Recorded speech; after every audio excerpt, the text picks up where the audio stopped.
Ẹ kú dédé àsìkò yìí ní gbogbo ibi tí ẹ ti ń gbọ́ mi nílé lóko tàbí lẹ́yìn odi. Ẹ jẹ́ kí a gbàdúrà. Bàbá wa àti Ọlọ́run wa, a dúpẹ́ fún àánú àti oore ọ̀fẹ́ tí a rí gbà. A dúpẹ́ fún ìwà láàyè wa. A dúpẹ́ fún àánú tí ẹ fi pa wá mọ́, tí ẹ fi mú wa wà láyé, mú wa wà láàyè, mú wa wà láàyè tí ó dára. A gbé yín ga Ọlọ́run aláàánú nítorí pé àánú yín kò ká kúrò lórí wa, lórí ilé wa, lórí ẹbí wa. Ògo ni fún orúkọ mímọ́ yín. Ẹ gba ọpẹ́ wa. Ọlọ́run yìí ní ọjọ́ ẹtì, gbogbo ohun tí ó dúró ní ẹtì nínú ayé wa, nínú iṣẹ́ wa, nínú ìdílé wa, nínú ìgbéyàwó, nínú iṣẹ́ ìránṣẹ́ wa. Olúwa, ẹ fi ẹ̀jẹ̀ yín ká kúrò lénìí, kí ẹ mú ẹtì kúrò nínú ayé wa. Ọ̀rọ̀ náà tí a ó gbọ́ lénìí, ẹ má jẹ́ kó dá wa lẹ́bi ní ọjọ́ ìdájọ́, kí a jẹ́ olùgbọ́ àti olùṣe ọ̀rọ̀ náà, nítorí tí a gbàdúrà lórúkọ Jésù Olúwa wa. Àmín, àmín, àmín ní orúkọ Jésù. Èní ọjọ́ ẹtì, ọjọ́ kejìlá, oṣù karùn-ún. Àkòrí tí a ó gbéyẹ̀wò lénìí sọ wípé ìrànlọ́wọ́ láti òkè. Ìrànlọ́wọ́ láti òkè, apá kẹta. Ìwé ọ̀run ṣíṣí tí a ti ọwọ́ olùṣọ́ àgùntàn Enoch Adeboye kọ. Àkòrí ìrànlọ́wọ́ láti òkè, apá kẹta. Àkọ́sórí ni a ó mú nínú ìwé Matthew orí ìkọkànlá ẹsẹ̀ ìkẹrìndínlọ́gbọ̀n, tí ó kà báyìí pé, ṣùgbọ́n Jésù ń wò wọ́n, ó sì wí fún wọn pé, ènìyàn ni èyí ṣòro fún o, ṣùgbọ́n fún Ọlọ́run ohun gbogbo ni ṣíṣe. Ṣùgbọ́n fún Ọlọ́run ohun gbogbo ni ṣíṣe. Nígbà tí a ó mú Bíbélì kíkà wa nínú ìwé Kíróníkù kejì orí 20 ẹsẹ̀ ìkíní títí dé ẹsẹ̀ ìkarùndínlọ́gbọ̀n. Ìwé Kíróníkù kejì orí 20 ẹsẹ̀ ìkíní títí dé ẹsẹ̀ ìkarùndínlọ́gbọ̀n, tí ó kà báyìí pé, ó sì ṣe lẹ́yìn èyí ni àwọn ọmọ Móábù àti àwọn ọmọ Ámórì àti nínú àwọn ọmọ Édómù pẹ̀lú, wọ́n gbé ogun tọ̀ Jósáfátì wá. Nígbà náà ni àwọn kan wá, wọ́n sì wí fún Jósáfátì pé, ọ̀pọ̀lọpọ̀ ènìyàn ń bọ̀ wá o. Wọ́n bá wá láti apá kejì òkun, láti Síríà. Sì kíyèsí, wọ́n wà ní Asazon Tamari tí ń ṣe Ẹ́gẹ́dì. Jósáfátì sì bẹ̀rù, ó sì fi ara rẹ̀ sí àti wá Olúwa. Ó sì kéde àwẹ̀já gbogbo Júdà. Júdà sì kó ara wọn jọ láti wá ìrànlọ́wọ́ lọ́wọ́ Olúwa. Pẹ̀lúpẹ̀lú wọ́n wá láti inú gbogbo ìlú Júdà láti wá Olúwa.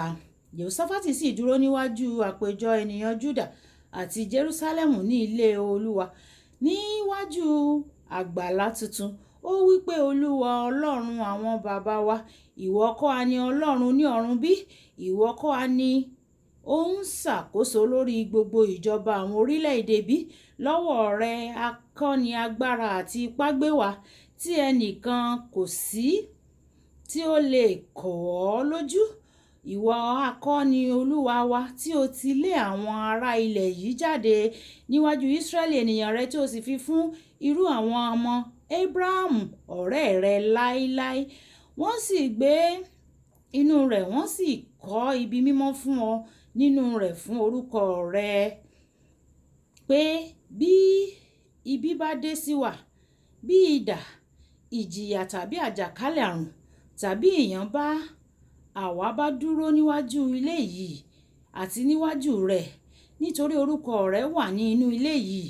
Bí a bá ké pè ọ́ nínú wàhálà wa, nígbà náà ni ìwọ yóò gbọ́, ìwọ yóò sì ṣe ìrànlọ́wọ́. Ǹjẹ́ nísinsìnyí kíyèsí, àwọn ọmọ Ámórì àti àwọn ọmọ Móábù àti àwọn ará òkè Síríà tí ìwọ ti jẹ́ kí Ísírẹ́lì, tí ìwọ kò jẹ́ kí Ísírẹ́lì kí ó gbógun tì nígbà tí wọ́n jáde ti ilẹ̀ Íjíbítì wá, ṣùgbọ́n wọ́n yí padà kúrò lọ́dọ̀ wọn, wọn kò sì run wọ́n o. Ṣùgbọ́n kíyèsí, bí wọ́n ti ń san padà fún wa báyìí láti wá lé wa jáde nínú ilẹ̀ ìní rẹ̀ tí ìwọ ti fi fún wa láti ní. Ọlọ́run wa, ìwọ kì ó ha dá wa lẹ́jọ́, nítorí àwa kò ní agbára níwájú ọ̀pọ̀lọpọ̀ ńlá yìí tí ń bọ̀ wá bá wa yìí. Àwa kò sì mọ èyí tí àwa yóò ṣe, ṣùgbọ́n ojú wa ń bẹ lára rẹ, Olúwa. Ṣùgbọ́n Júdà sì dúró níwájú Olúwa pẹ̀lú àwọn ọmọ wẹ́wẹ́ wọn àti àwọn obìnrin wọn àti àwọn ọmọ wọn. Ṣùgbọ́n lórí Joasieli ọmọ Sekaria ọmọ Benaniah ọmọ Jeili ọmọ Matania ọmọ Léfì kan nínú àwọn ọmọ Asafu ní ẹ̀mí Ọlọ́run wà ó ní àárín àpéjọ ènìyàn náà. Ó sì wí pé ẹ tẹ́tí sílẹ̀ gbogbo Júdà àti ẹ̀yin olùgbé Jerúsálẹ́mù àti ìwọ Jèhóṣáfátì ọba. Báyìí ni Olúwa wí fún yín o, ẹ má ṣe bẹ̀rù, bẹ́ẹ̀ ni kí ẹ má ṣe fòyà nítorí ọ̀pọ̀lọpọ̀ ènìyàn yìí. Nínú ogun náà kì í ṣe ti yín bí kò ṣe ti Ọlọ́run. Lọ́la sọ̀kalẹ̀ tọ̀ wọ́n, kíyèsí wọn ò gba ibi ìgòkè sísì wá, ẹ̀yin ò sì rí wọn ní ìpẹ̀kun odò náà níwájú aginjù Jerueli. Ẹ̀yin kò ní ìjà ní ọrùn yín o, ẹ̀yin kò ní ìjà ní ọ̀ràn yìí. Ẹ tẹ́gun, ẹ dúró jẹ́ kí ẹ sì rí ìgbàlà Olúwa lọ́dọ̀ yín, ìwọ Júdà àti Ísírẹ́lì. Ẹ má ṣe bẹ̀rù, bẹ́ẹ̀ ni kí ẹ má ṣe fòyà lọ́la. Ẹ jáde tọ̀ wọ́n, Olúwa yóò sì pẹ̀lú yín. Jèhóṣáfátì tẹ orí rẹ̀ ba sílẹ̀ àti gbogbo Júdà àti àwọn olùgbé Jerúsálẹ́mù wólẹ̀ níwájú Olúwa láti sin Olúwa. Àwọn ọmọ Léfì nínú àwọn ọmọ Kóháítì àti nínú àwọn ọmọ Kórì sì dìde dúró láti fi ohùn rara kọrin ìyìn sí òkè sí Olúwa Ọlọ́run Ísírẹ́lì. Wọ́n sì dìde ní kùtùkùtù òwúrọ̀, wọ́n sì jáde lọ sí aginjù Tekoa. Bí wọ́n sì ti ń jáde lọ, Jèhóṣáfátì dúró, ó sì wí pé, ẹ gbọ́ tèmi o, ẹ̀yin ará Júdà àti ẹ̀yin olùgbé Jerúsálẹ́mù.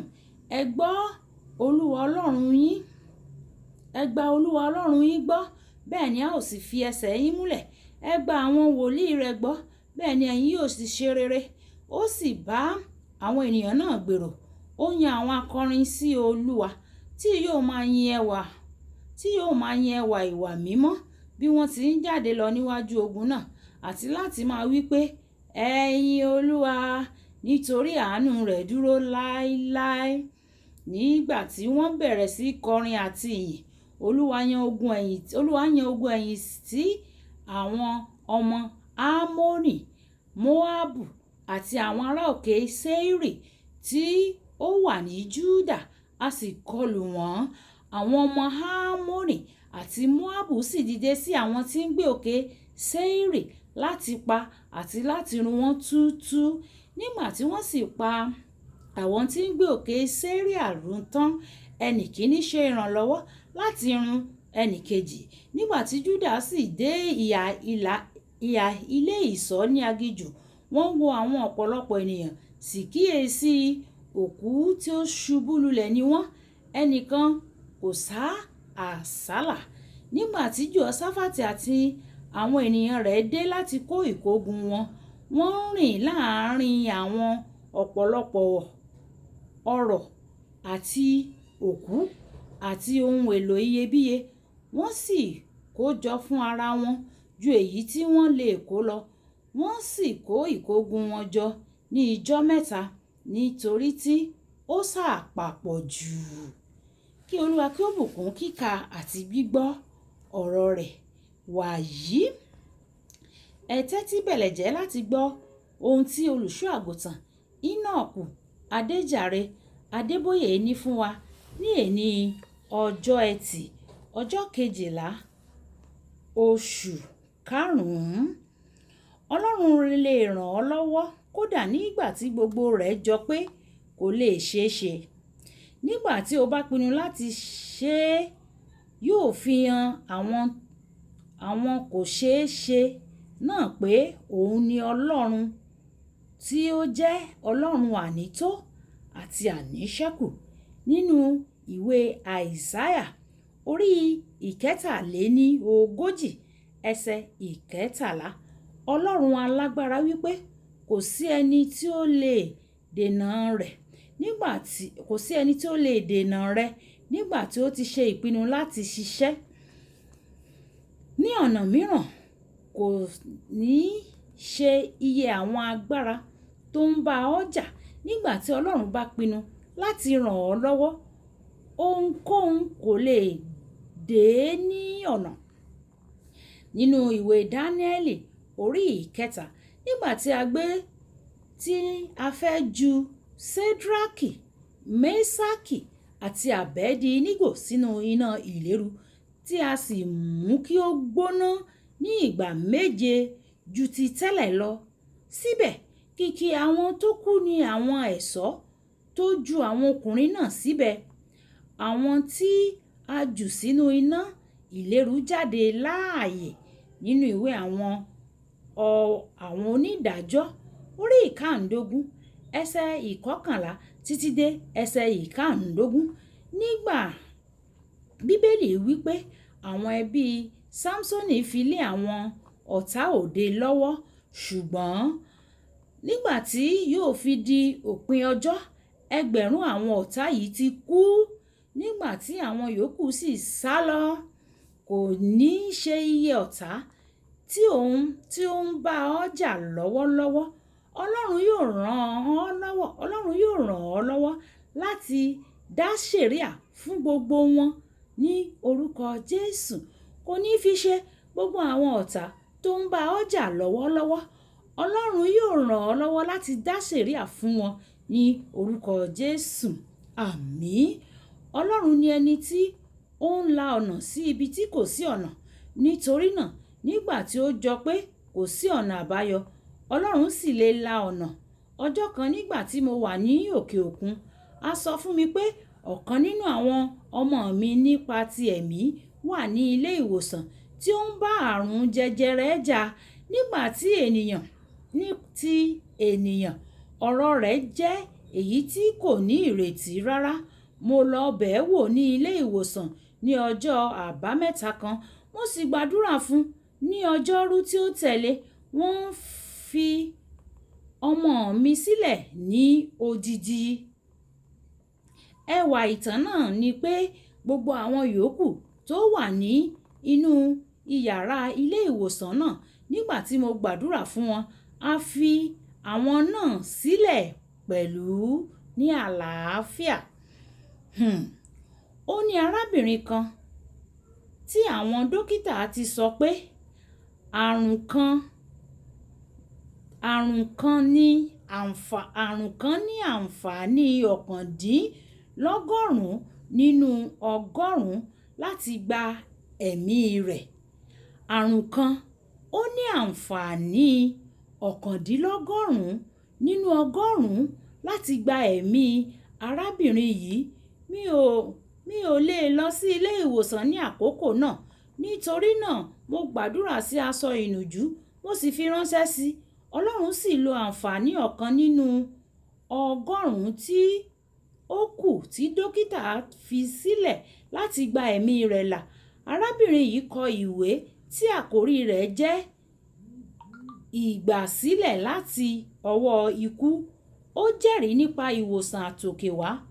Mi ò mọ̀ bí ọ̀rọ̀ rẹ̀ ṣe jọ èyí tí kò ní ìrètí mọ́. Gbogbo ènìyàn ti lè mọ́kàn kúrò lára rẹ̀, ṣùgbọ́n mo pàṣẹ pé Ọlọ́run yóò la ọ̀nà fún ọ lónìí ní orúkọ Jésù. Kókó àdúrà. Bàbá, kò sí ohun tó ṣòro ṣe fún ọ. Jọ̀wọ́ dìde fún ìgbàlà mi lónìí ní orúkọ Jésù. Bàbá jọ̀wọ́, kò sí ohun tó ṣòro ṣe fún ọ o. Dìde fún ìgbàlà mi lónìí ní orúkọ Jésù. Àmín.